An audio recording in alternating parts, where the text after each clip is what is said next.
ચાંદની ચોક ખાતે સુરત મોટી ગાદીના ગાદીપતિ સૈયદ અલાઉદ્દીન રિફાઈ સાહેબની ઉપસ્થિતિમાં ભવ્ય કાર્યક્રમ યોજાયો। સુરત શહેરમાં આવેલી એશિયા ખંડી ખાનકાહ એ રિફાઈ મોટી ગાદીના ગાદીપતિ હજરત સૈયદ અલાઉદ્દીન હસન અલી શાહ ઉર્ફ રિફાઈ સાહેબની સજ્જાદગીમાં કાલોલ શહેરમાં પધારનાર સજ્જાદા નશીનના પ્રમુખ સ્થાને જશ્ને ઈદે મિલાદુન નબી અને જશ્ને ઇમામે હસન અને યાદે સમીઉલ્લાહ રિફાઈના ઉર્સના અવસરે કાલોલ રિફાઈ કમિટી દ્વારા આ કાર્યક્રમ આયોજિત કરવામાં આવ્યો હતો,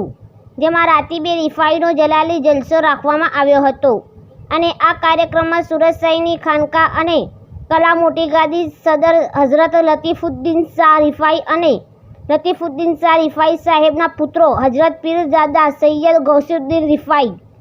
તેમજ પીરઝાદા સૈયદ વજીહુદ્દીન રિફાઈ અને પ્રેરક ઉપસ્થિતિમાં ભવ્ય ઉજવણી કરવામાં આવી હતી।